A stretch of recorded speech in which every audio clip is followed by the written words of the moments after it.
Welcome to our series of Holy Week reflections this evening in the months of St. Michael's Church. Today is Maundy Thursday, when Jesus met with his friends for a last time over supper, knowing that the storm clouds were gathering. His time with them on this earth was getting short. Jesus then did an amazing thing after supper, in a time when slaves did all the dirty, smelly work. This is what John tells. Now before the festival of the Passover, Jesus knew that his hour had come to depart from this world and go to the Father.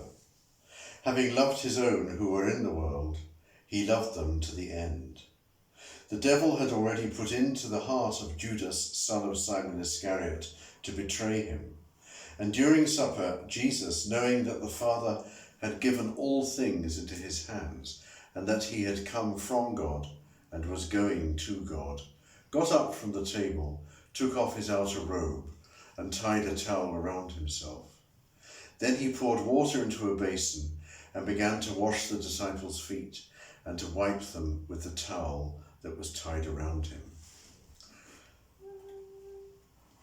Lord Jesus, as the shadows long are stealing across your path, we turn and see you kneeling, with towel in hand, the servant way revealing, all for our healing. He came to Simon Peter, who said to him, "Lord, are you going to wash my feet?" Jesus answered, "You do not know now what I am doing, but later you will understand." Peter said to him, "You will never wash my feet." Jesus answered, "Unless I wash you, you have no share with me." Simon Peter said to him, "Lord, not my feet only, but also my hands and my head." Jesus said to him, "One who has bathed does not need to wash except for the feet, but is entirely clean. And you are clean, though not all of you." For he knew who was to betray him. For this reason he said, "Not all of you are clean." Strange majesty we find at work before us, as we undertake up the ready chorus. Keep back, great Lord, we rather would reveal you than be so near you. After he had washed their feet, had put on his robe, and had returned to the table, he said to them, "Do you know what I have done to you?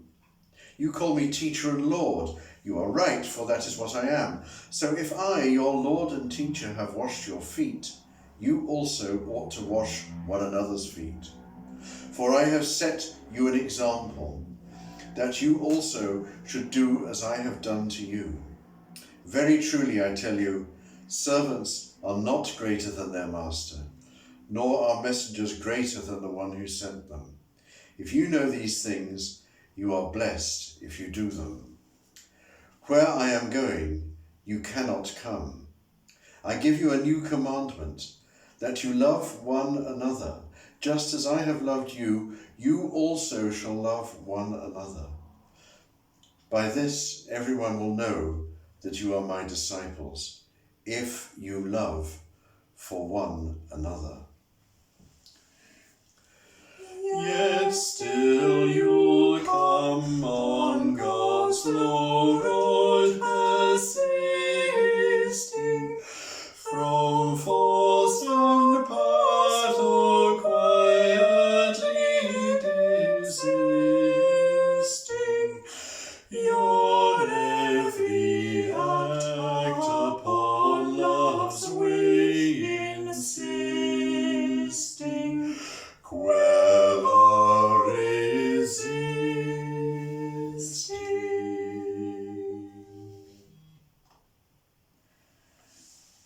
Christ loved us.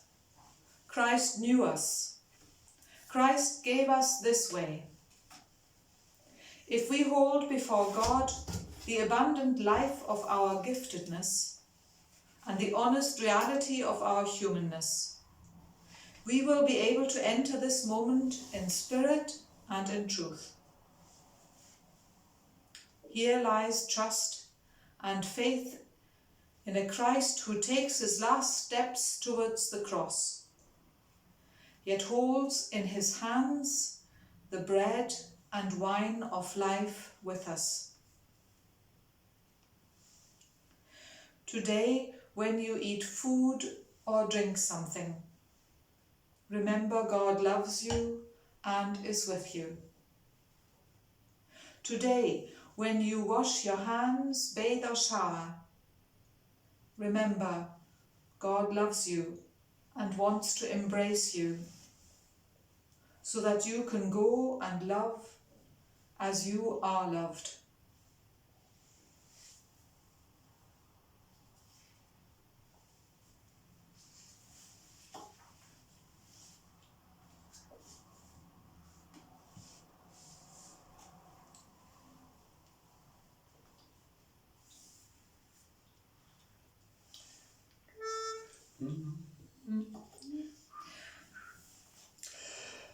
The great love of God is revealed in the Son, who came down this earth to redeem everyone. That love like a stream flowing clear to the sea makes clean every heart from sin would be free. It binds the whole world and remedy, and it breaks the hills it lays low, and the mountains it shakes. It's yours, it is yours, see how lavishly given, the pearl of great price and the treasure of heaven.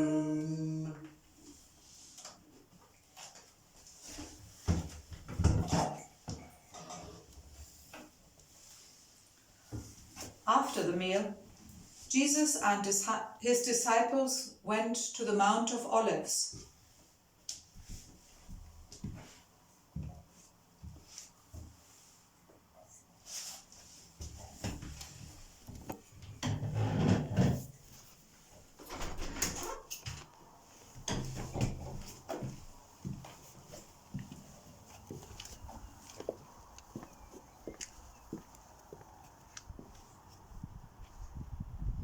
Jesus said to them, "You will become deserters because of me this night."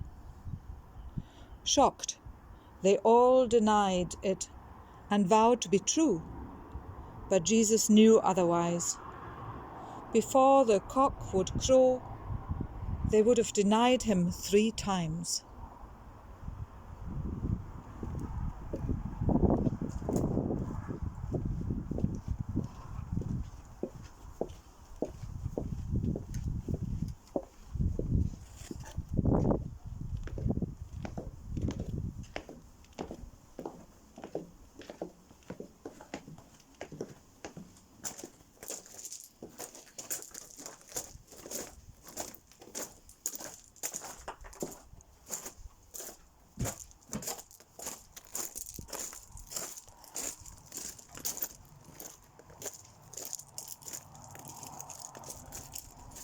They arrived in a garden, Gethsemane. Jesus began to pray and asked 3 of them to join him. They fell asleep. 3 times they fell asleep while Jesus prayed. Then Judas came with a group of soldiers, and Jesus was identified by him with a kiss and arrested, and all his friends fled.